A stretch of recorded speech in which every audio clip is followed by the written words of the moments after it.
ಕ್ಯೂರ ನಮಸ್ಕಾರ. ಚೆನ್ನಾಗಿದ್ದೀರಾ? ನಾನು ಚೆನ್ನಾಗಿದ್ದೀನಿ. ನಿನ್ನೆ ಪ್ರೈಮ್ ವಿಡಿಯೋನಲ್ಲಿ ಕಾಂತಾರ ನೋಡಿದೆ. ಎಷ್ಟು ತುಂಬ ಚೆನ್ನಾಗಿದೆ ಗೊತ್ತಾ ನಿಮಗೆ? ஆமாம், நான் இதுக்கு கன்னடாவில் பேசிகிட்ருக்கேன். ரிஷப் ஷெட்டியே வந்து தமிழில் தான் பேட்டி கொடுத்துட்ருக்காரு. நான் கன்னடாவில் இதுக்கு பேசுகிறேன். எனிவே கியூரா வணக்கம். நான் நல்லா இருக்கேன், நீங்களும் நல்லா இருக்கீங்கன்னு நம்புகிறேன்.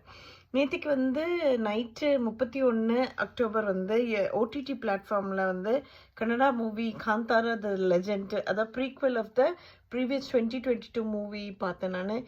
என்ன அருமையாக இருந்தது. ரிஷப் ஷெட்டி வந்து அவர் வந்து நடிகராகவும் இயக்குனராகவும் அருமையாக கலக்கியிருக்காரு. ரொம்ப அருமையான மூவி. நீங்கள் என்னோடய யூடியூப் சேனல் நீங்கள் பார்க்குறவங்களா இருந்தால் நான் கண்டிப்பாக வந்து மூவி ரிவ்யூஸும் நான் பண்ணுவேன். ரிவ்யூஸ் கிடையாது, என்னுடைய அனுபவங்கள். என்னவோ தெரில, இது வந்து பிக் ஸ்க்ரீனில் பார்க்க வேண்டிய ஒரு மூவி. ஆனால் நான் மிஸ் பண்ணிட்டேன். ஏன்னா நியூசிலாண்டை பொறுத்த வரைக்கும் நியூசிலாண்டில் வந்து கிட்டத்தட்ட வந்து ஒரு 2 நாள் மட்டும்தான் ஓடிச்சு இந்த மூவி.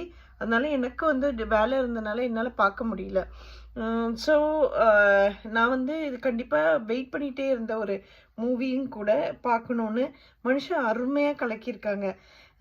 அதாவது காந்தாரான்றது வந்து ஒரு மூவியை தாண்டி வந்து ஒரு அனுபவம். அதாவது நான் வந்து என்னோடைய அனுபவத்தை வந்து நான் உங்ககிட்ட நான் ஷேர் பண்ண நான் கண்டிப்பாக கடமைப்பட்டிருக்கேன். கடவுள், மனிதன், மரபு, இயற்கை, இது எல்லாத்தையுமே பற்றி பேசியிருக்காங்க. சிறு தெய்வங்கள் பற்றி பேசியிருக்காங்க. கிளைமேக்ஸ் வந்து கண்டிப்பாக ஒரு கூஸ் பம்ப்ஸை ஏற்படுத்துது. எனக்கு ரொம்பவும் ரொம்பவும் ரொம்பவும் பாதிப்பை ஏற்படுத்தின ஒரு மூவி காந்தாரா. இதில் வந்து சிறு தெய்வங்களை பற்றி அவர் பேசியிருக்காரு.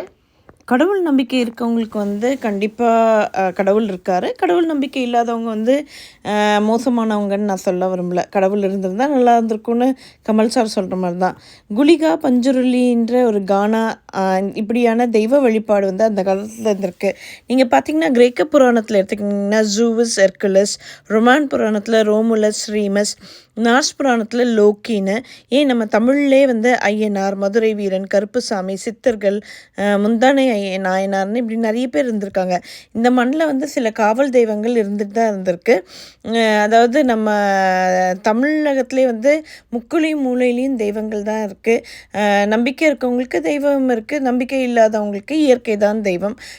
ஸோ என்ன சொல்கிறாங்க, இந்த அன்பே சிவம், சிவமே அன்புன்னு சொல்கிற மாதிரி தான் ஒரு அருமையான கான்செப்டை வந்து அவர் பேசியிருக்காரு இந்த மூவியில்.